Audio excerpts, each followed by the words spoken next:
Hello children. हमारे इस video के शुरुआत में हम एक्सेलरेशन के बारे में पढ़ेंगे और फिर आगे के कंसेप्ट्स पढ़ेंगे। अब तक हमने काफ़ी लेक्चर से मैथमेटिक्स ही पढ़ा है। हमने पढ़ा ग्राफ्स क्या होते हैं, स्लोप क्या होता है, straight line, hyperbola, ellipse, parabola, ये सारी चीज़ें पढ़ी। फिर हमने पढ़ा कि डिफरेंशिएशन क्या होता है, इंटीग्रेशन क्या होता है, डिफरेंशिएशन के एप्लीकेशंस, इंटीग्रेशन के एप्लीकेशंस। तो पिछले काफ़ी समय से हम इस चैप्टर में मैथमेटिक्स पे फोकस कर रहे थे। अब इस वीडियो में हम फिर से फिजिक्स पे आ जाएंगे। ओके, तो वीडियो की शुरुआत होती है एक्सेलरेशन नाम के कंसेप्ट से। तो एक्सेलरेशन क्या होता है? It is the rate of change of velocity with respect to time. इसका मतलब थोड़ी देर में आपको समझाता हूं, फिलहाल तो बस आपको डेफिनेशन दे दिया है। Acceleration it is the rate of change of velocity with respect to time. और जो एवरेज एक्सेलरेशन है उसका फॉर्मूला होता है final velocity minus initial velocity upon time. तो एवरेज एक्सेलरेशन का फॉर्मूला भी आपने शायद स्कूल में पढ़ा होगा। तो एवरेज एक्सेलरेशन का फॉर्मूला होता है final velocity minus initial velocity upon time. यहाँ पे वी एफ है वो फाइनल वेलोसिटी है, वी आई इनिशियल वेलोसिटी है और टी टाइम है। तो ये आपने स्कूल में पढ़ा होगा, या इस तरह से पढ़ा होगा V minus U upon T, final velocity minus initial velocity upon time. Acceleration की यूनिट होती है मीटर पर सेकंड स्क्वायर और ये एक वेक्टर क्वांटिटी होती है। तो चलन अब आपको मैं इस चीज का मीनिंग समझाता हूं। Acceleration is the rate of change of velocity with respect to time. इसका क्या मीनिंग है अब वो मैं आपको समझाता हूं। तो चिल्ड्रन, मान लेते हैं एक ऑब्जेक्ट की वेलोसिटी है 1 मीटर पर सेकंड। तो यहां एक ऑब्जेक्ट है, उसकी वेलोसिटी है 1 metre per second.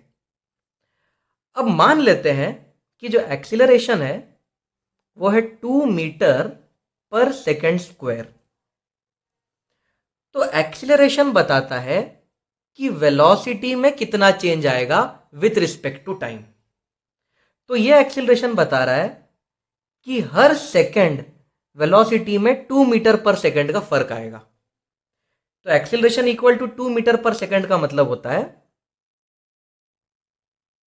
Every second velocity will change by 2 metre per second. तो हर सेकंड वेलोसिटी में 2 का फर्क आएगा। तो इसे इंग्लिश में कहते हैं it is the rate of change of velocity with respect to time. तो एक्सेलरेशन बताता है कि वेलोसिटी में कितना चेंज आएगा कितनी देर में। तो मान लेते हैं एक्सेलरेशन है 2 मीटर पर सेकंड स्क्वायर और स्पीड है फिलहाल के लिए 1 मीटर पर सेकंड। और मान लेते हैं 1 सेकंड का वक्त गुजर चुका है। तो 1 सेकंड के बाद जो स्पीड होगी उसमें 2 का फर्क आ जाएगा। तो स्पीड है 1 मीटर पर सेकंड और एक्सेलरेशन है 2 मीटर पर सेकंड स्क्वायर। तो 1 सेकंड के बाद स्पीड में 2 का फर्क आ जाएगा, तो स्पीड बन जाएगी 3 मीटर पर सेकंड। तो एक्सेलरेशन बता रहा है कि हर सेकंड स्पीड को 2 से बढ़ाओ। तो 1 सेकंड गुजर गया तो स्पीड 1 की जगह 3 मीटर पर सेकंड होगी। अब अगर एक और सेकंड गुजर जाएगा तो स्पीड 3 की जगह 5 मीटर पर सेकंड हो जाएगी।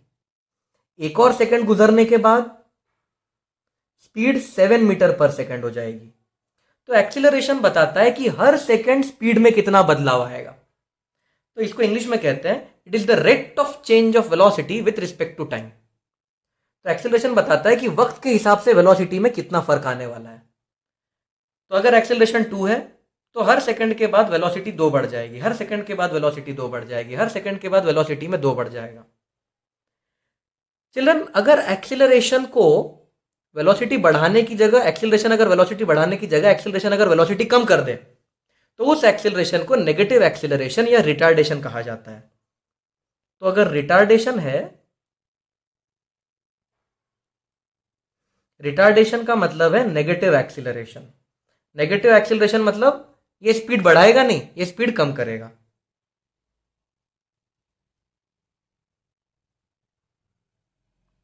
तो अगर रिटार्डेशन है 2 मीटर पर सेकंड स्क्वायर तो इसका मतलब है हर सेकंड स्पीड को 2 कम करना है। ओके, तो रिटार्डेशन का मतलब होता है नेगेटिव एक्सीलरेशन और ये स्पीड को कम करता है। तो चिल्ड्रन, फिलहाल के लिए एक्सीलरेशन की इतनी इंफॉर्मेशन काफी है। अब हम अगले कंसेप्ट पे मूव करेंगे और अगले कंसेप्ट को समझने के लिए हम एक बहुत ही आसान न्यूमेरिकल करेंगे। एक ऑब्जेक्ट है, उसकी स्पीड दी हुई है, उसका डिस्प्लेसमेंट या डिस्टेंस निकालना है एट टाइम 0, 1, 2 एंड 3। तो जब टाइम 0 था तब कितना डिस्प्लेसमेंट हुआ, टाइम 1 था तब कितना, टाइम 2 था तब कितना डिस्प्लेसमेंट हुआ, टाइम 3 था तब कितना डिस्प्लेसमेंट हुआ। फिर हमें ग्राफ बनाना है, डिस्प्लेसमेंट और टाइम का ग्राफ बनाना है और उस ग्राफ का स्लोप फाइंड आउट करना है। तो इस न्यूमेरिकल को करेंगे तो हमें कुछ खास बात पता चलेगी और उस खास बात को हम याद रख लेंगे। वो होगा हमारा कंसेप्ट। देखो, इस न्यूमेरिकल को सॉल्व करता हूं। स्पीड दी है 2 मीटर पर सेकेंड। चिल्ड्रन, स्पीड की जगह मैं वेलोसिटी भी लिख सकता हूं। तो जो वेलोसिटी है वो है 2 मीटर पर सेकेंड। ओके, स्पीड क्या होता है? वेलोसिटी का मैग्नीट्यूड होता है। Speed is the magnitude of velocity. तो अगर स्पीड 2 मीटर पर सेकेंड है मतलब वेलोसिटी को भी आप 2 मीटर पर सेकेंड सेफली ले सकते हो। तो वेलोसिटी दी हुई है 2 मीटर पर सेकेंड और डिस्प्लेसमेंट पूछा है, टाइम दिया है 0, 1, 2, 3। तो एक बहुत ही आसान बचपन के फॉर्मूले से इसका मैं वैल्यू निकाल सकता हूं। हमें पता है डिस्टेंस होता है स्पीड अपॉन टाइम। अगर डिस्टेंस होता डिस्टेंस होता है speed into time. I am really sorry. Distance होता है स्पीड इनटू टाइम। तो जिस तरह से डिस्टेंस होता है स्पीड इनटू टाइम, उसी तरह से मैं लिख सकता हूं जो डिस्प्लेसमेंट होगा वो होगा वेलोसिटी इनटू टाइम। चलिए डिस्प्लेसमेंट को एस से रिप्लेस करते हैं। तो डिस्प्लेसमेंट की जगह मैं एस लिख दूंगा। आज से याद रखना, डिस्प्लेसमेंट को एस से रिप्लेस कर सकते हैं। वेलोसिटी है v, टाइम है t। तो डिस्प्लेसमेंट है वेलोसिटी इनटू टाइम। एकदम बेसिक 8th स्टैंडर्ड का फॉर्मूला है ये। तो डिस्प्लेसमेंट हो जाएगा, वेलोसिटी की वैल्यू दी है 2 इनटू टाइम। अब अलग अलग टाइम दिया है तो अलग अलग टाइम का अलग अलग डिस्प्लेसमेंट मिल जाएगा। तो डिस्प्लेसमेंट इन 0 सेकेंड्स हो जाएगा 2 इंटू टाइम की वैल्यू हो जाएगी 0 मीटर। डिस्प्लेसमेंट इन 1 सेकेंड हो जाएगा 2 इंटू टाइम की वैल्यू है 1। डिस्प्लेसमेंट इन 2 सेकेंड्स हो जाएगा 2 इंटू 2 यानी कि 4 मीटर। और डिस्प्लेसमेंट इन 3 सेकेंड्स हो जाएगा 2 इंटू 3 यानी कि 6 मीटर। यानी पहले सेकंड पे तो जब टाइम 0 था तो ऑब्जेक्ट 0 मीटर पे था, टाइम 1 था तो ऑब्जेक्ट 2 मीटर चल चुका था, टाइम 2 पे ऑब्जेक्ट 4 मीटर चल चुका था, टाइम 3 पे ऑब्जेक्ट 6 मीटर चल चुका था। तो बड़ा ही इजी सा कुछ चीज़ें चल रही हैं यहाँ पे। एक बार फिर से बता देता हूँ। डिस्प्लेसमेंट होता है वेलोसिटी इनटू टाइम। वेलोसिटी की वैल्यू दी हुई थी, अलग अलग टाइम का वैल्यू पुट किया तो अलग अलग डिस्प्लेसमेंट्स आ गए। अब क्वेश्चन में बोला है ग्राफ बनाओ। ठीक है भाई, ग्राफ बना देते हैं। ग्राफ बनाना है डिस्प्लेसमेंट वर्सेस टाइम का। तो ठीक है, डिस्प्लेसमेंट वर्सेस टाइम का ग्राफ बना देते हैं। देखो, इस एक्सिस पे मैं बनाऊंगा डिस्प्लेसमेंट और इस एक्सिस पे बनाऊंगा टाइम। तो ये है टाइम और ये है डिस्प्लेसमेंट। तो टाइम के लिए 1, 2, 3, 4। Time 1 second, time 2 second, time 3 second, time 4 second. और डिस्प्लेसमेंट के लिए 0, 2, 4, 6। तो 1, 2, 3, 4, 5, 6। Displacement 1 metre, 2 metre, 3 metre, 4 metre, 5 metre, 6 metre. तो मैंने सारे पॉइंट्स बना दिए। अब जब टाइम है 0 तो डिस्प्लेसमेंट है 0। तो जब टाइम का वैल्यू 0 है तो डिस्प्लेसमेंट का वैल्यू भी 0 है। तो ये ग्राफ ओरिजिन से स्टार्ट हो रहा है। जब टाइम हो गया 1, डिस्प्लेसमेंट हो गया 2। तो जब टाइम हो गया 1, डिस्प्लेसमेंट हो गया 2। तो ये वाला पॉइंट देखो, टाइम 1 और डिस्प्लेसमेंट 2, ये वाला पॉइंट। जब टाइम 2 हो गया डिस्प्लेसमेंट 4 हो गया, टाइम 2 तो डिस्प्लेसमेंट 4। तो ये वाला पॉइंट। टाइम 3 तो डिस्प्लेसमेंट 6, टाइम 3 तो डिस्प्लेसमेंट 6। तो अगर मैं सारे पॉइंट्स को ज्वाइन करूंगा तो मुझे एक स्ट्रेट लाइन मिल जाएगा। तो हो गया, ग्राफ भी बन गया। अब क्वेश्चन में बोला है इस ग्राफ का स्लोप निकालो। ठीक है भाई, स्लोप निकाल लेते हैं। स्लोप निकालने के लिए मैं इस फॉर्मूले का यूज करूंगा, y2 minus y1 upon x2 minus x1। Slope के बारे में तो हम पढ़ चुके हैं बेसिक मैथमेटिक्स में। तो जो स्लोप हो जाएगा वो हो जाएगा, चलिए हम कोई भी दो पॉइंट पकड़ लेते हैं। ये एक पॉइंट, इस पॉइंट का x कोऑर्डिनेट है 3, y कोऑर्डिनेट है 6, और ये दूसरा पॉइंट, इसका x कोऑर्डिनेट है 0, y कोऑर्डिनेट है 0। तो मैंने इस ग्राफ के कोई भी दो पॉइंट ले लिए। ये point x coordinate 3, y coordinate 6, तो 3,6 है ये पॉइंट, और ये पॉइंट है 0,0। अब इसका नाम दे देता हूं y2, तो ये हो जाएगा y1, और ये हो जाएगा सॉरी ये x2 हो जाएगा, रियली सॉरी, ये y2 है तो ये x2 है, ये हो जाएगा y1 और ये हो जाएगा x1। अब वैल्यू पुट कर देते हैं। y2 की वैल्यू है 6, y1 की वैल्यू है 0, x2 की वैल्यू है 3, x1 की वैल्यू है 0। तो स्लोप की वैल्यू आएगी 2। अब चिल्ड्रन ध्यान से देखो हमें क्या सीखने को मिला। जरा देखो स्लोप की क्या वैल्यू है, 2, और वेलोसिटी की क्या वैल्यू है, 2। तो यहां से हमें मिलता है पहला कंसेप्ट। पहला कंसेप्ट ये है, अब मैं बहुत बहुत जरूरी चीज बोल रहा हूं, प्लीज इसे आप हमेशा हमेशा याद रखना। तो यहां से मिलता है पहला जबरदस्त कंसेप्ट। अगर आप डिस्प्लेसमेंट टाइम का ग्राफ बनाओ, ये लो डिस्प्लेसमेंट टाइम का ग्राफ बना दिया। अगर आप डिस्प्लेसमेंट टाइम का ग्राफ बनाओ और इस ग्राफ का स्लोप निकालो, तो वो स्लोप और वेलोसिटी सेम टू सेम होगी। तो कंसेप्ट क्या है, डिस्प्लेसमेंट टाइम ग्राफ का स्लोप और वेलोसिटी दोनों सेम टू सेम होती है। तो ये है हमारा पहला जबरदस्त कंसेप्ट। तो जो पहला कंसेप्ट मुझे मिला वो मैं लिख देता हूं। The slope of displacement time graph, HT graph मतलब displacement time graph, the slope of displacement time graph gives velocity. ये है हमारा पहला जबरदस्त कंसेप्ट, और ये याद रखना बहुत इंपॉर्टेंट है। The slope of displacement time graph gives velocity. अब चिल्ड्रन आपको मैंने डिफरेंशिएशन पढ़ाते वक्त एक बहुत इंपॉर्टेंट चीज बोली थी, और वो इंपॉर्टेंट चीज थी कि जहां स्लोप आएगा वहां डिफरेंशिएशन भी आएगा। डिफरेंशिएशन और स्लोप भाई भाई है। जहां स्लोप आया वहां डिफरेंशिएशन आएगा, जहां डिफरेंशिएशन आया वहां स्लोप आएगा। तो चिल्ड्रन अगर ht का स्लोप वेलोसिटी देता है तो ht का डिफरेंशिएशन भी वेलोसिटी देगा। आपको याद होना चाहिए, मैंने स्लोप और डिफरेंशिएशन दोनों के बारे में बताया था। स्लोप निकालना डिफरेंशिएशन करना मतलब सेम होता है। तो अगर ht का स्लोप वेलोसिटी देगा तो ht का डिफरेंशिएशन भी वेलोसिटी देगा। तो यहां से हमें मिलती है हमारा दूसरा कंसेप्ट, जो वेलोसिटी है वो मिलेगी ht को डिफरेंशिएट करके। तो वेलोसिटी इज, डिस्प्लेसमेंट को डिफरेंशिएट करो with respect to time. Okay, velocity is ds upon dt। ये हमारा दूसरा इंपॉर्टेंट कंसेप्ट। अब चिल्ड्रन जिस तरह से डिस्प्लेसमेंट को डिफरेंशिएट करके वेलोसिटी मिलती है, सिमिलरली आप वेरीफाई कर सकते हो कि वेलोसिटी का स्लोप एक्सीलरेशन देगा। जैसे मैंने न्यूमेरिकल दिया था वैसे ही आप खुद को एक न्यूमेरिकल देके अगर सब चीजें प्लॉट करो, तो प्लॉट करने के बाद हमें हमारी तीसरी इंपॉर्टेंट चीज पता चलेगी, और वो तीसरी इंपॉर्टेंट चीज है the slope of VT graph gives acceleration. यह है तीसरी इंपॉर्टेंट चीज।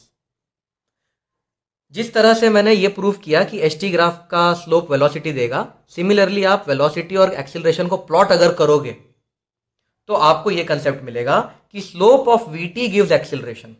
अब जहां स्लोप आया वहां डिफरेंशिएशन पक्का आएगा। अगर VT का स्लोप एक्सीलरेशन देता है तो VT को डिफरेंशिएट करके भी एक्सीलरेशन मिलेगा। तो एक्सीलरेशन मिलेगा मुझे वेलोसिटी को डिफरेंशिएट करके विथ रिस्पेक्ट टू टाइम। तो ये है हमारा चौथा कंसेप्ट। तो पहला कंसेप्ट, दूसरा कंसेप्ट, तीसरा कंसेप्ट, चौथा कंसेप्ट। ओके, एच टी का स्लोप वेलोसिटी देगा, इसका मतलब एच टी को डिफरेंशिएट करेंगे तो वेलोसिटी मिलेगा। वी टी का स्लोप एक्सिलरेशन देगा, इसका मतलब वी टी को डिफरेंशिएट करेंगे तो एक्सिलरेशन मिलेगा। ये सारी चीजें आपको याद रखनी है, ठीक है। ये हो गई चार चीजें। पांचवी चीज, अगर मैं वेलोसिटी को सॉरी अगर मैं डिस्प्लेसमेंट को डिफरेंशिएट कर रहा हूं तो वेलोसिटी मिल रही है। अब डिस्प्लेसमेंट का उल्टा भाई है इंटीग्रेशन। डिस्प्लेसमेंट को डिफरेंशिएट करके वेलोसिटी मिलेगी, इसका मतलब वेलोसिटी को इंटीग्रेट करके डिस्प्लेसमेंट मिलेगा। करेक्ट, डिस्प्लेसमेंट को डिफरेंशिएट कर रहा हूं, वेलोसिटी मिल रही है, इसका मतलब वेलोसिटी को इंटीग्रेट करूंगा तो डिस्प्लेसमेंट मिलेगा। तो यहां पे आता है हमारा पांचवा कंसेप्ट कि अगर डिस्प्लेसमेंट चाहिए तो वेलोसिटी को इंटीग्रेट कर दो विथ रिस्पेक्ट टू टाइम। ये पांचवा इंपॉर्टेंट कंसेप्ट। देखो, इस कंसेप्ट से ये मिलेगा, डिस्प्लेसमेंट को डिफरेंशिएट करके वेलोसिटी मिलेगी, तो वेलोसिटी को इंटीग्रेट करके डिस्प्लेसमेंट मिलेगा। करेक्ट, डिस्प्लेसमेंट को डिफरेंशिएट कर रहे हो, वेलोसिटी मिल रही है, वेलोसिटी को इंटीग्रेट करोगे तो डिस्प्लेसमेंट मिलेगा। तो डिस्प्लेसमेंट कैसे मिलेगा? वेलोसिटी को इंटीग्रेट करके। अब चिल्ड्रन, जब इंटीग्रेशन पढ़ाया था तब एक बहुत इंपॉर्टेंट चीज बताई थी, और वो इंपॉर्टेंट चीज ये थी कि जहां इंटीग्रेशन आएगा वहां एरिया आ जाएगा। तो अगर वेलोसिटी को इंटीग्रेट करके डिस्प्लेसमेंट आ रहा है तो वेलोसिटी टाइम का एरिया डिस्प्लेसमेंट देगा। Okay, area of velocity time graph gives displacement. ये हमारा छठवां कंसेप्ट। 1 2 3 4 5 6 कंसेप्ट पढ़ चुके हैं लाइन से। अब सातवां कंसेप्ट यहां से आएगा। वेलोसिटी को डिफरेंशिएट करके एक्सिलरेशन मिल रहा है, वेलोसिटी को डिफरेंशिएट करके एक्सिलरेशन मिल रहा है, तो एक्सिलरेशन को इंटीग्रेट करके वेलोसिटी मिलनी चाहिए। लेकिन चिल्ड्रन, यहां पे एक थोड़ी सी प्रॉब्लम है कि जब एक्सिलरेशन को इंटीग्रेट करते हैं तब वेलोसिटी नहीं, चेंज इन वेलोसिटी मिलती है, क्योंकि एक्सिलरेशन हमें वेलोसिटी का चेंज बताता है। करेक्ट, एक्सिलरेशन हमें क्या बताता है? वेलोसिटी का चेंज। तो सातवां कंसेप्ट ये हो जाएगा कि अगर मैं एक्सिलरेशन को इंटीग्रेट कर दूं तो मुझे वेलोसिटी नहीं, चेंज इन वेलोसिटी मिलेगी। ठीक है, वेलोसिटी को डिफरेंशिएट करके एक्सिलरेशन मिलता है, तो एक्सिलरेशन को इंटीग्रेट करके वेलोसिटी नहीं, चेंज इन वेलोसिटी मिलती है, क्योंकि एक्सिलरेशन हमें वेलोसिटी के चेंज के बारे में बताता है। अब जहां इंटीग्रेशन आया वहां एरिया भी आएगा। तो आठवां कंसेप्ट, ये सातवां कंसेप्ट था, आठवां concept, area of acceleration time graph gives change in velocity. तो चिल्ड्रन, हमारे जो अगले लेक्चर्स होंगे, अगले जो वीडियोस होंगे, 2-3 वीडियोस, वो इन्हीं 8 कंसेप्ट के ऊपर होंगे। अगले 2-3 वीडियोस लगातार इन्हीं 8 कंसेप्ट के ऊपर न्यूमेरिकल करने हैं। तो कंसेप्ट क्या है? एच टी का स्लोप वेलोसिटी देता है, यानी एच टी का डिफरेंशिएशन वेलोसिटी देगा। वी टी का स्लोप एक्सिलरेशन देता है, मतलब वी टी को डिफरेंशिएट करके एक्सिलरेशन मिलेगा। वेलोसिटी को इंटीग्रेट करोगे तो डिस्प्लेसमेंट मिलेगा, यानी वी टी का एरिया डिस्प्लेसमेंट देगा। एक्सिलरेशन को इंटीग्रेट करोगे तो चेंज इन वेलोसिटी मिलेगी, मतलब ए टी का एरिया चेंज इन वेलोसिटी देगा। अब ये सारे कंसेप्ट याद रखने में थोड़ा मुश्किल होती है, तो मैं आपको एक दूसरी तरीके से इसको याद करना बताता हूं। तो चिल्ड्रन, इन 8 कंसेप्ट्स को कुछ इस तरीके से याद किया जा सकता है। सबसे बेसिक कंसेप्ट होता है डिस्प्लेसमेंट। सबसे पहले डिस्प्लेसमेंट सिखाया जाता है, तो सबसे बेसिक कंसेप्ट है डिस्प्लेसमेंट।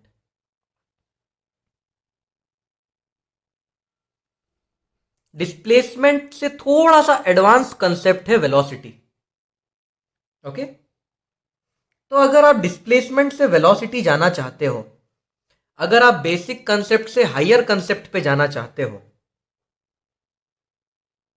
तो डिफरेंशिएट कर दो। तो डिस्प्लेसमेंट है बेसिक कंसेप्ट, वेलोसिटी है हायर कंसेप्ट। तो आपको हायर कंसेप्ट पे जाना है तो डिफरेंशिएट कर दो, तो आपको वेलोसिटी मिलेगी डिस्प्लेसमेंट को डिफरेंशिएट करके। और जहां डिफरेंशिएशन आता है वहां पे आप स्लोप भी लिख सकते हो। तो slope of H T gives velocity, H T का स्लोप वेलोसिटी देगा। अब वेलोसिटी से हायर कंसेप्ट होता है एक्सेलरेशन, तो अगर आपको हायर कंसेप्ट पे जाना है तो डिफरेंशिएट कर दो, तो एक्सेलरेशन मिलेगा डिफरेंशिएट करके, वेलोसिटी को डिफरेंशिएट करके, और जहां डिफरेंशिएशन आएगा वहां स्लोप भी आएगा। तो slope of velocity time graph gives acceleration. तो हायर कंसेप्ट पे पहुंचना है तो डिफरेंशिएट कर दो। सपोज डिस्प्लेसमेंट दिया है, वेलोसिटी पे पहुंचना है तो डिफरेंशिएट कर दो, velocity equal to ds by D T. Suppose velocity दिया है, एक्सेलरेशन पे पहुंचना है, हायर कंसेप्ट पे पहुंचना है, डिफरेंशिएट कर दो, acceleration equal to dv by D T. अब इसका उल्टा भी सही है, अगर आपको एक्सेलरेशन दिया है और आपको वेलोसिटी पता लगानी है, यानी आप हायर कंसेप्ट से लोअर कंसेप्ट पे आ रहे हो, अगर आप लोअर कंसेप्ट पे आ रहे हो तो इंटीग्रेट कर दो, तो मुझे कैसे मिलेगी, change in velocity is integration of acceleration, और जहां इंटीग्रेशन आएगा वहां पे आपको एरिया भी मिल जाएगा, एरिया जहां इंटीग्रेशन आता है वहां एरिया, तो area of A T gives velocity. Similarly अगर आपको वेलोसिटी से डिस्प्लेसमेंट चाहिए, सॉरी वेलोसिटी नहीं, चेंज इन वेलोसिटी, अगर आपको वेलोसिटी से डिस्प्लेसमेंट चाहिए मतलब आप लोअर कंसेप्ट पे आ रहे हो, लोअर कंसेप्ट पे आना मतलब इंटीग्रेट कर देना, तो आपको डिस्प्लेसमेंट मिलेगा अगर आप वेलोसिटी को इंटीग्रेट कर दोगे, और vt का एरिया आपको डिस्प्लेसमेंट दे देगा। तो इस तरह से याद रखना ज्यादा इजी पड़ता है, area of vt gives displacement.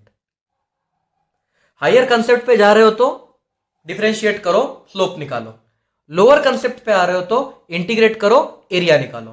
तो अब आप न्यूमेरिकल्स के लिए रेडी हैं। तो चिल्ड्रन पहला न्यूमेरिकल है, position of a body is given by x equal to T square plus 2t plus 1। तो एक बॉडी है, उसकी पोजीशन टाइम के हिसाब से चेंज हो रही है, यहाँ पे t टाइम है, एक बॉडी की पोजीशन टाइम के हिसाब से चेंज हो रही है, अलग अलग टाइम पे उसकी पोजीशन अलग अलग होगी। t का वैल्यू 1 पुट करोगे तो अलग पोजीशन मिलेगी, t का वैल्यू 2 पुट करोगे अलग पोजीशन मिलेगी। तो एक बॉडी की पोजीशन उसके टाइम पे डिपेंड कर रही है, हमें उसकी वेलोसिटी निकालनी है। नाउ चिल्ड्रन, पोजीशन एक तरीके से डिस्प्लेसमेंट होती है, क्योंकि पोजीशन की मदद से ही डिस्प्लेसमेंट निकाला जाता है। तो पोजीशन दी हुई है मतलब एक तरीके से डिस्प्लेसमेंट ही दिया हुआ है, तो इसे हम डिस्प्लेसमेंट ही मानेंगे। तो ये जो, क्योंकि देखो डिस्प्लेसमेंट कहां से मिलता है, डिस्प्लेसमेंट तो पोजीशन की मदद से ही मिलता है ना, तो पोजीशन दी हुई है मतलब एक तरीके से डिस्प्लेसमेंट ही दी हुई है। तो डिस्प्लेसमेंट दिया हुआ है, वेलोसिटी पूछा है, लोअर कंसेप्ट दिया है, हायर कंसेप्ट पूछा है, हायर कंसेप्ट पे पहुंचने के लिए डिफरेंशिएशन करना पड़ेगा, तो जो वेलोसिटी होगी उसको वो डिफरेंशिएशन से मिलेगी, एस मतलब डिस्प्लेसमेंट, तो ये हो जाएगा डी बाई डी टी, और डिस्प्लेसमेंट की वैल्यू दी हुई है T square plus 2t plus 1। तो अब आप डिफरेंशिएट करोगे, टी स्क्वायर का डिफरेंशिएशन होता है 2t, क्योंकि डिफरेंशिएशन में पावर को नीचे उतारते हैं तो ये पावर नीचे उतरेगा, पावर एक कम होगा, प्लस 2t का डिफरेंशिएशन होता है 2 और कांस्टेंट का डिफरेंशिएशन होता है 0। तो ये हो जाएगी वेलोसिटी की वैल्यू। और चिल्ड्रन आपको कहा है कि वेलोसिटी की वैल्यू निकालनी है जब टाइम हो 1 सेकेंड, तो इसमें टाइम को 1 सेकेंड पुट कर दो, तो आंसर है 4 मीटर पर सेकेंड। तो 1 सेकेंड के बाद वेलोसिटी हो जाएगी 4 मीटर पर सेकेंड। अब कुछ महान बच्चे क्या करते हैं, कुछ महान बच्चे टाइम पहले यहीं पे पुट कर देते हैं। अरे भाई अगर यहीं टाइम पुट कर दोगे 1 सेकेंड तो आपको 1 सेकेंड की पोजीशन मिल जाएगी, तो 1 सेकेंड की स्पीड कैसे मिलेगी आपको। कुछ बच्चे क्या करते हैं, यहां पे टाइम को 1 पुट कर देते हैं और उनको 1 सेकेंड की पोजीशन मिल जाती है और फिर उसको टाइम 1 से डिवाइड कर देते हैं। बिल्कुल गलत तरीका है चिल्ड्रन, ये बिल्कुल भी काम नहीं करेगा, बिल्कुल बकवास तरीका है। ये जो टाइम इक्वल टू 1 सेकेंड है ये सबसे आखिरी में पुट करना है, सबसे शुरुआत में नहीं। अगर आप टाइम को यहीं पुट कर दोगे तो आपको क्या मिलेगा, 1 सेकेंड की पोजीशन मिलेगी। अब कुछ बच्चों को क्या लगता है 1 सेकेंड की पोजीशन मिल गई उसको टाइम से डिवाइड करूंगा तो वेलोसिटी मिलेगी? बिल्कुल नहीं, ऐसा बिल्कुल नहीं होता children. Position divide by time velocity नहीं देता, displacement divide by time velocity देता है, वो भी अगर आप डिफरेंशिएशन के फॉर्म में लिखो तो यहां पे टाइम टी को 1 सेकेंड शुरुआत में पुट नहीं करना है, सबसे एंड में पुट करना है। ओके, अगला क्वेश्चन, एक बॉडी की पोजीशन दी हुई है और उसका एक्सीलरेशन पूछा है जब वेलोसिटी 0 होगी। तो पूछा है पोजीशन, सॉरी दिया है पोजीशन, लोअर कंसेप्ट दी हुई है और आपको वेलोसिटी और एक्सीलरेशन मतलब हायर कंसेप्ट पूछ लिया है। तो आप जानते हो कि हायर कंसेप्ट पे पहुंचने के लिए आपको डिफरेंशिएशन लगेगा। तो सबसे पहले तो मैं वेलोसिटी निकाल लेता हूं। तो हमें पता है हमें डिफरेंशिएशन लगने वाला है, हायर कंसेप्ट है तो डिफरेंशिएशन लगने वाला है। वेलोसिटी होता है डिस्प्लेसमेंट अपॉन टाइम, एस भी लिख सकते हो, एक्स भी लिख सकते हो, कोई तकलीफ नहीं है। तो ये हो जाएगा D by D T of T cube by 3 minus 3t square minus 7t plus 1। तो जो वेलोसिटी की वैल्यू हो जाएगी वो हो जाएगी, डिफरेंशिएशन में पावर नीचे उतरता है तो ये 3 नीचे उतरेगा और पावर 1 कम होता है तो 3 की जगह हो जाएगा power 2, the whole divide by 3 भी है, माइनस डिफरेंशिएशन में पावर नीचे उतरता है तो 2 3 द 6, तो 2 जब नीचे उतरेगा उसको 3 दिखाई देगा तो 6, और पावर 1 कम भी करना है, टी का पावर 1 कम करेंगे, टी स्क्वायर की जगह वो टी हो जाएगा, माइनस 7t का डिफरेंशिएट करेंगे तो 7 आएगा, 1 तो कांस्टेंट है, डिफरेंशिएट करके उड़ जाएगा। तो ये मिल गई हमें वेलोसिटी। अब वेलोसिटी नहीं, हमें एक्सीलरेशन पूछा है, फाइंड एक्सीलरेशन। तो एक्सीलरेशन और हायर कंसेप्ट है, वेलोसिटी से भी हायर कंसेप्ट है, तो फिर डिफरेंशिएट करना पड़ेगा। जो एक्सीलरेशन होता है वो वेलोसिटी को डिफरेंशिएट करके मिलता है। तो ये हो जाएगा D by D T of, velocity मुझे पता है टी स्क्वायर माइनस 60 माइनस 7। तो अगर मैं इसको डिफरेंशिएट करूं तो आंसर आएगा, टी स्क्वायर को डिफरेंशिएट करूं तो 2t, माइनस 60 को डिफरेंशिएट करूं तो माइनस 6, 7 को, ये तो कांस्टेंट है, उड़ जाएगा। तो ये हो जाएगा एक्सीलरेशन। अब चिल्ड्रन क्वेश्चन में एक खास बात कही है, ये फाइनल आंसर नहीं है। क्वेश्चन में कहा है एक्सीलरेशन तब ढूंढो, व्हेन मतलब तब ढूंढो, एक्सीलरेशन तब ढूंढो जब वेलोसिटी 0 हो। तो क्वेश्चन में साफ साफ लिखा है कि वेलोसिटी को 0 बनाना है। अब क्योंकि क्वेश्चन में लिखा है वेलोसिटी को 0 बनाना है, मैं वेलोसिटी को 0 बनाऊंगा। ये देखो मैंने वेलोसिटी को 0 बना दिया। तो अब मेरे पास एक क्वाड्रेटिक इक्वेशन हो गया है। अब मैं इस मिडल टर्म को स्प्लिट करूंगा, या आपने 10th में सीखा होगा मिडल टर्म को कैसे स्प्लिट करते हैं। अब मैं मिडल टर्म को स्प्लिट करूंगा तो ये हो जाएगा टी स्क्वायर, 60 को स्प्लिट करूंगा तो minus 7t plus T minus 7 equal to 0। ये क्वाड्रेटिक इक्वेशन है, इसको सॉल्व करने के लिए मैंने स्प्लिटिंग द मिडल टर्म किया है। सो यहां से t कॉमन ले लेता हूं, t माइनस 7 प्लस 1 कॉमन ले लेता हूं, t minus 7 equal to 0। Therefore t minus 7 into T plus 1 is 0। Therefore time हो सकता है 7 सेकेंड्स या टाइम हो सकता है -1। ऑफकोर्स -1 तो पॉसिबल नहीं है, इसीलिए टाइम की वैल्यू है 7 सेकेंड्स। अब वो टाइम की वैल्यू मैं यहां पुट कर दूंगा, तो जो एक्सीलरेशन हो जाएगा वो हो जाएगा 2 इंटू टी की वैल्यू है 7 माइनस 6, तो हो जाएगा 14 माइनस 6 यानी कि 8 मीटर पर सेकेंड स्क्वायर। ये है आंसर। तो जैसा जैसा क्वेश्चन ने मुझे कहा मैं वैसा वैसा करते गया। क्वेश्चन ने मुझे वेलोसिटी निकालने को बोला, वेलोसिटी निकाल दिया। क्वेश्चन ने वेलोसिटी को 0 पुट करने को बोला, वेलोसिटी को 0 पुट किया तो टाइम मिल गया। फिर वेलोसिटी की मदद से एक्सीलरेशन निकाला मैंने।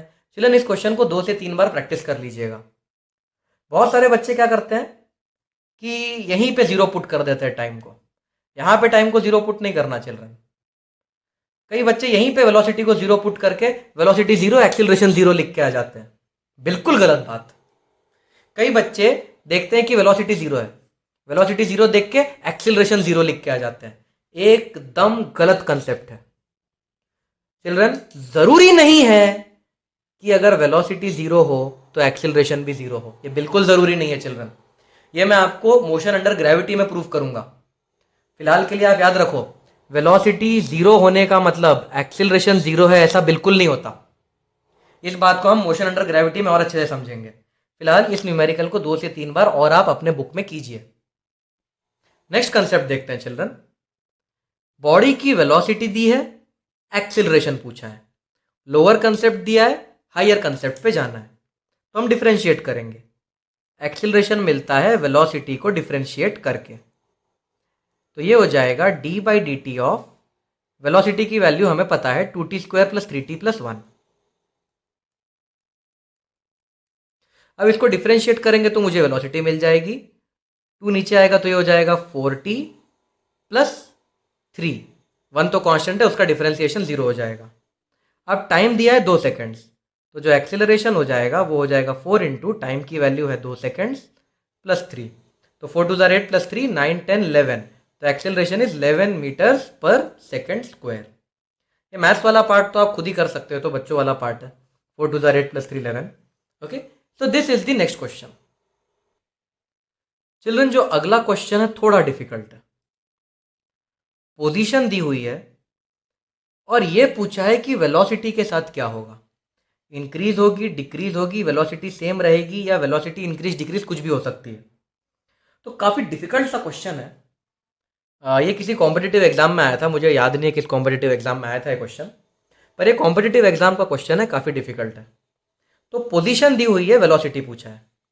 चिल्ड्रन, अल्फा ए और बीटा बी यहाँ पे कॉन्स्टेंट्स हैं, तो alpha A, beta and B are constants over here, तो उनके बारे में घबराने की कोई ज़रूरत नहीं है। तो अब ये पोजीशन दी हुई है, वेलोसिटी पूछी है, देखो कैसे निकालना है। तो पोजीशन दी है मतलब लोअर कंसेप्ट दी है, वेलोसिटी पूछा है मतलब हायर कंसेप्ट पूछा है, तो फॉर्मूला तो यही लगेगा कि वेलोसिटी है dx/dt। लोअर कंसेप्ट पे हायर कंसेप्ट जाना है तो डिफरेंशिएट करना पड़ेगा, तो जो वेलोसिटी हो जाएगी वो हो जाएगा d/dt ऑफ x की वैल्यू दी हुई है alpha e⁻−at plus beta plus bt। अब चिल्ड्रन इसे डिफरेंशिएट करना है, तो जैसे ही मैं इसे डिफरेंशिएट करने की कोशिश करूंगा, सबसे पहले अल्फा तो कांस्टेंट है, डिफरेंशिएशन के बाहर आ जाएगा। अब अगर e⁻−at को डिफरेंशिएट करने की कोशिश करूंगा तो यहां पे चेन रूल लग जाएगा। देखो कैसे, e⁻x का डिफरेंशिएशन होता है e⁻x, याद है, e⁻x का डिफरेंशिएशन होता है e⁻x, पर ये e⁻t नहीं है, ये सिर्फ e⁻t नहीं है, यह e⁻−at। ओके, तो जब मैं इसको डिफरेंशिएट करूंगा तो इस पावर को मुझे मन में t मानना पड़ेगा, तो e⁻t का डिफरेंशिएशन होता है e⁻t, पर आप जानते हो कि यहां पे t नहीं लिखना है, मन की बात यहां पे नहीं लिखनी है, जो ओरिजिनल चीज है वही यहां पे लिखी जाती है। ओके, तो e⁻−at का डिफरेंशिएशन है e⁻−at। अब जिस भी चीज को अपने मन में रखा था उसे फिर से डिफरेंशिएट करना पड़ता है, इसे चेन रूल कहते हैं। तो मैं फिर से डिफरेंशिएट कर रहा हूं -at को, प्लस बीटा तो डिफरेंशिएशन के बाहर आ जाएगा क्योंकि कांस्टेंट है और मल्टीप्लिकेशन में है, इसीलिए अकेला कांस्टेंट होता तो 0 हो जाता। चलिए, अगर आपको डिफरेंशिएशन समझ में नहीं आ रहा है तो मेरे डिफरेंशिएशन की वीडियोस को एक बार फिर से देखिए। अब e⁻bt इसको मानना पड़ेगा मन में t, तो e⁻t का डिफरेंशिएशन होगा e⁻t, पर t लिखना नहीं, मन की बात लिखना नहीं, वो मन में रखना। अब जिसको भी t बनाया था उसको फिर से डिफरेंशिएट करना पड़ेगा,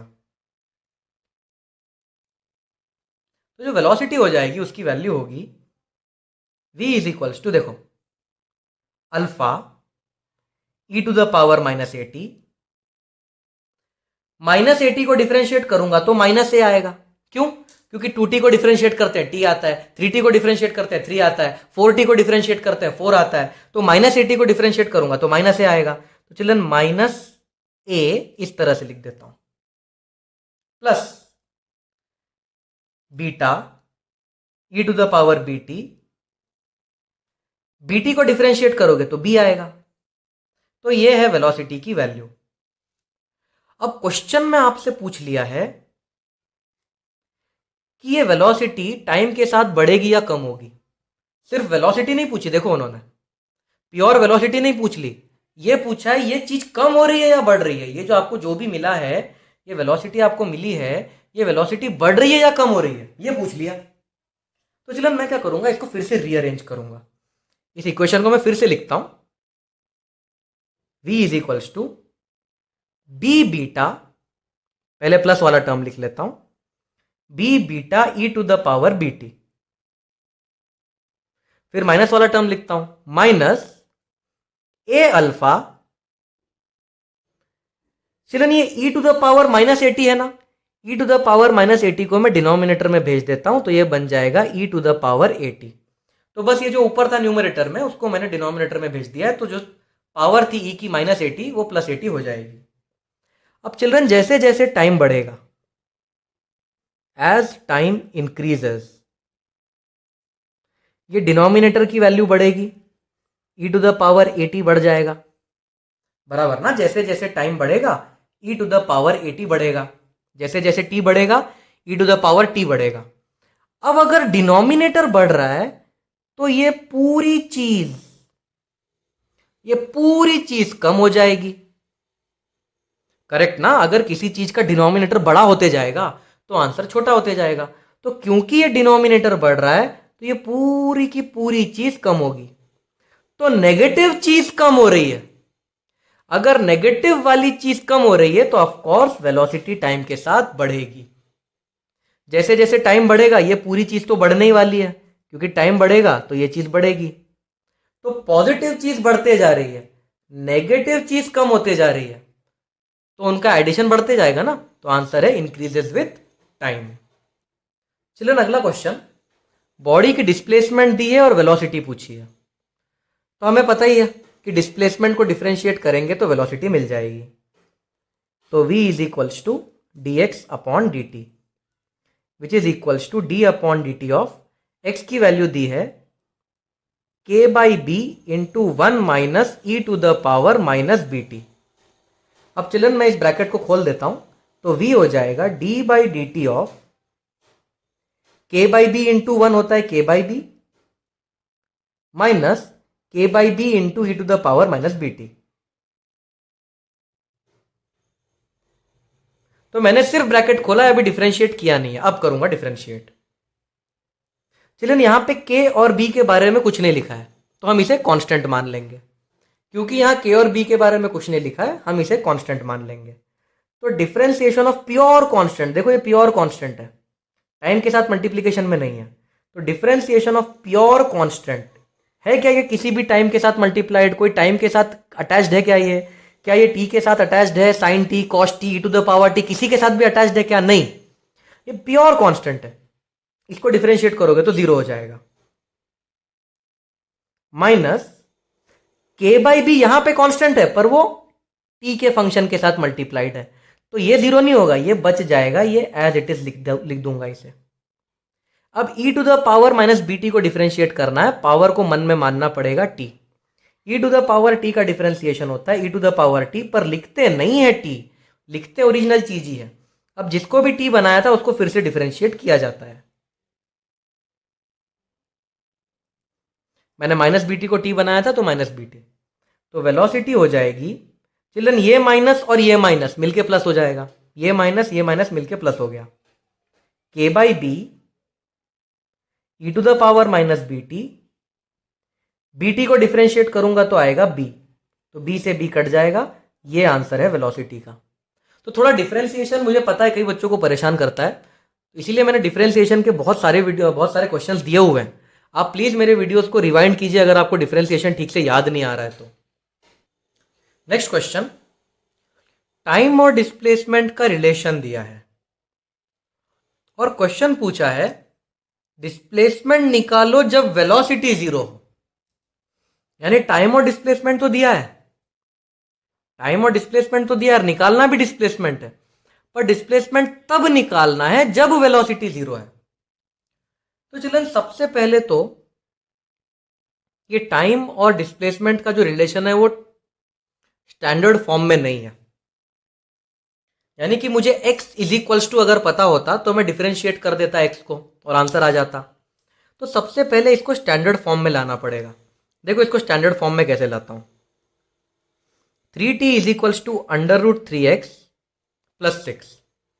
अब 6 को यहां ले आता है तो 3t minus 6 is equals to under root 3x।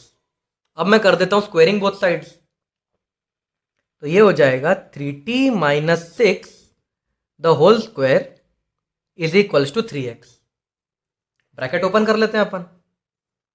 A square, देखो a minus B the whole square है ना, a minus B the whole square का फॉर्मूला होता है A square plus B square minus 2 into A into B.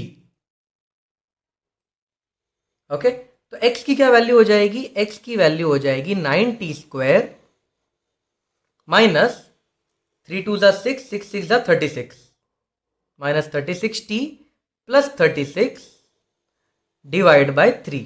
ये 3x की value है ना, तो x की वैल्यू डिवाइड बाय 3। तो x की वैल्यू आ गई 3t square minus 12t plus 12। अब मुझे x की वैल्यू मिल चुकी है, लेकिन मुझे वेलोसिटी को जीरो बनाना है, तो पहले वेलोसिटी की वैल्यू ढूंढनी पड़ेगी। तो वेलोसिटी होता है dx अपॉन dt, यानी कि अगर मैं x को डिफरेंशिएट करूं तो मुझे वेलोसिटी मिल जाएगी। अब इसको डिफरेंशिएट करना चालू करते हैं, तो इसको डिफरेंशिएट करेंगे तो आएगा 2 3 जा 60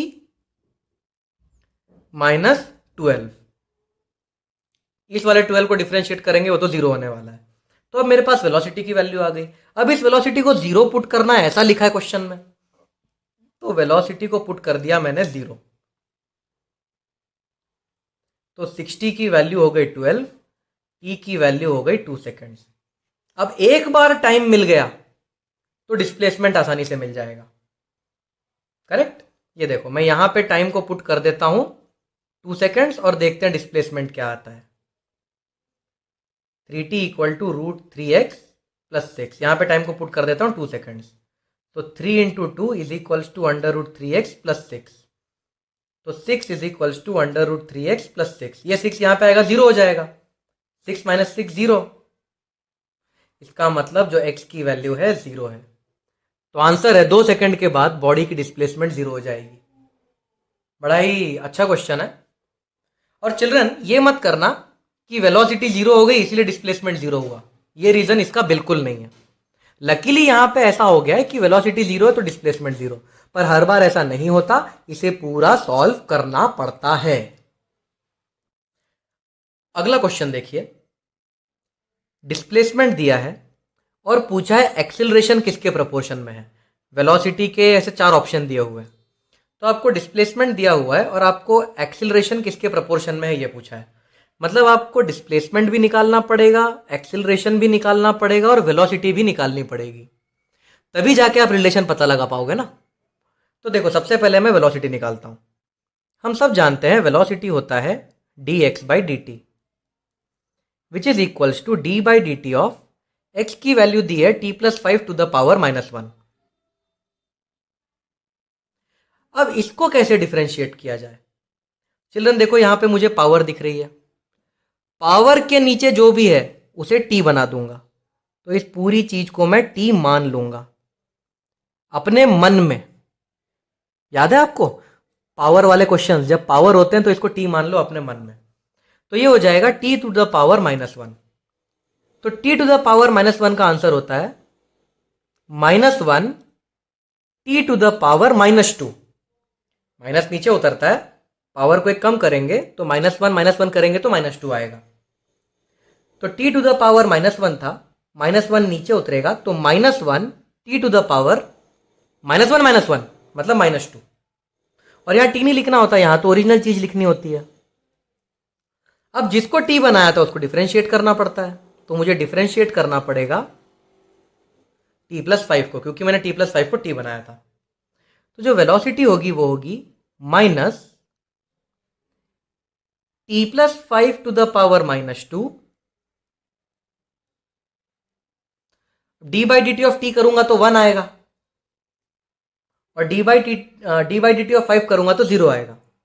तो इसका आंसर आने वाला है 1। तो मल्टीप्लाइड बाय 1 लिखने का कोई मतलब होता नहीं, तो मैं मल्टीप्लाइड बाय 1 लिख नहीं रहा हूँ। इसको अगर आप डिफरेंशिएट करोगे, इस टी को डिफरेंशिएट करोगे तो 1 आएगा, 5 को डिफरेंशिएट करोगे तो 0 आएगा। तो 1 + 0 तो 1 ही होता है ना, तो इसका आंसर 1 आने वाला है। तो इंटू 1 लिखने का कोई मतलब नहीं है। ये हो गई वेलोसिटी। अब निकालते हैं एक्सेलरेशन। एक्सेलरेशन होता है dv/dt which is equals to d/dt of velocity की वैल्यू दी हुई है माइनस, ये माइनस बाहर लिख देता हूं, t + 5 टू द पावर -2। अब फिर से मुझे इसको बनाना पड़ेगा t, तो t टू द पावर -2 का देखो पहले से माइनस बाहर है, माइनस ऑलरेडी है, एक माइनस ऑलरेडी है। अब -2 नीचे उतरेगा, t to the power -2 power नीचे उतरेगी और फिर पावर एक कम होगी, -2 -1 होता है -3 और t + 5 एज इट इज लिख देना पड़ेगा। फिर जिसको t माना था उसको रीडिफरेंशिएट करना पड़ेगा, तो रीडिफरेंशिएट t + 5। तो एक्सीलरेशन हो जाएगा 2 times t + 5 the whole cube, और इसको डिफरेंशिएट करेंगे तो 1 आएगा, हम ऑलरेडी ऊपर देख चुके हैं, तो इंटू 1 लिखने का कोई मतलब नहीं है। तो मुझे वेलोसिटी मिल चुकी है, मुझे एक्सीलरेशन मिल चुका है। अब ध्यान से, sorry -3, really I am really sorry, -3। अब ध्यान से देखिए, क्या ये जो डिस्टेंस और एक्सीलरेशन है उसमें स्क्वायर का रिलेशन है क्या? अगर मैं डिस्टेंस को स्क्वायर करूंगा क्या मुझे एक्सीलरेशन मिलेगा क्या? देखो इसको स्क्वायर करो, -1 को स्क्वायर करोगे तो -2 मिलना चाहिए, मिल रहा है क्या -2 एक्सीलरेशन में? नहीं। यानी कि जो एक्सीलरेशन है वो डिस्टेंस स्क्वायर के प्रोपोर्शन में नहीं है। फिर से देखो, एक बार फिर से बताता हूं। देखो ये है डिस्टेंस, इसको कर दो स्क्वायर, तो ये हो जाएगा t + 5 टू द पावर -2, पर एक्सीलरेशन तो है t + 5 टू द पावर -3, मतलब ये ऑप्शन गलत है। सिमिलरली ये ऑप्शन भी गलत है। इसके ऊपर -2 चढ़ाओ, इसके ऊपर देखो, अगर डिस्टेंस के ऊपर -2 करेक्ट आंसर होता तो इस पे -2 चढ़ाओ, तो t + 1 टू द पावर -1। अगर मैं इसका पावर ले लूं -2 तो ये हो जाएगा t + 5 का स्क्वायर। चिल्ड्रन, इंडाइसिस, मैथमेटिक्स में इंडाइसिस के ऑपरेशंस करना आना चाहिए।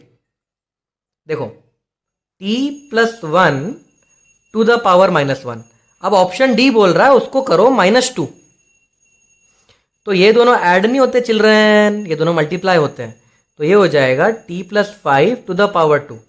तो क्या acceleration t + 5 to the power 2 के प्रोपोर्शन में है? बिल्कुल नहीं, वो तो t + 5 टू द पावर -3 के प्रोपोर्शन में है, मतलब ये ऑप्शन भी गलत है।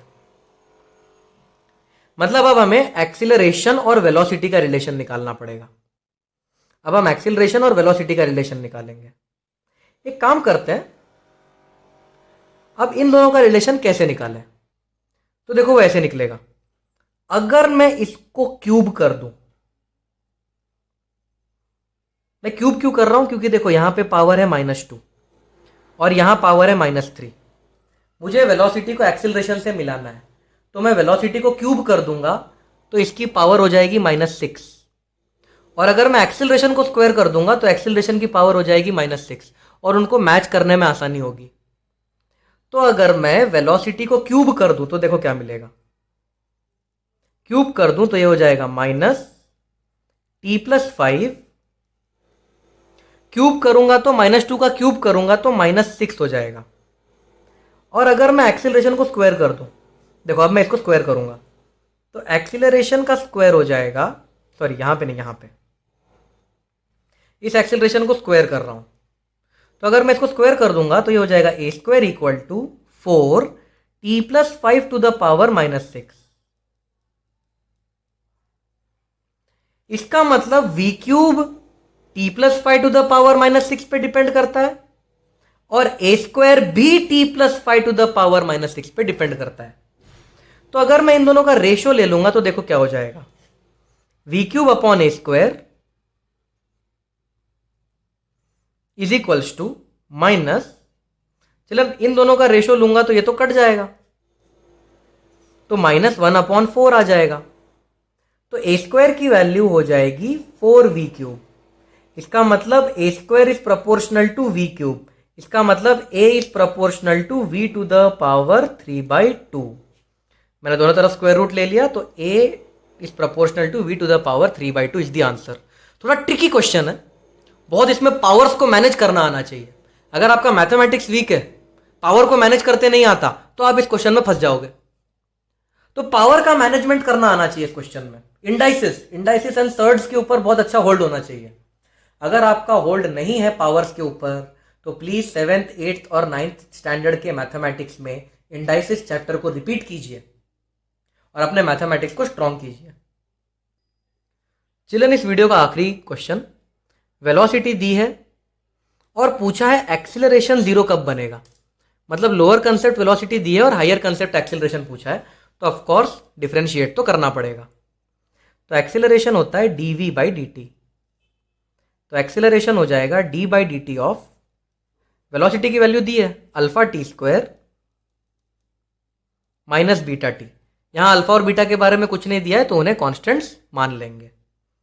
तो जो एक्सीलरेशन हो जाएगा वो हो जाएगा, अल्फा तो कांस्टेंट है और टी के साथ मल्टीप्लाइड है इसीलिए बच गया, टी स्क्वायर को डिफरेंशिएट करेंगे तो 2t आएगा, माइनस बीटा कांस्टेंट है और टी के साथ मल्टीप्लाइड है इसीलिए बच गया, टी को डिफरेंशिएट करेंगे तो 1 आएगा।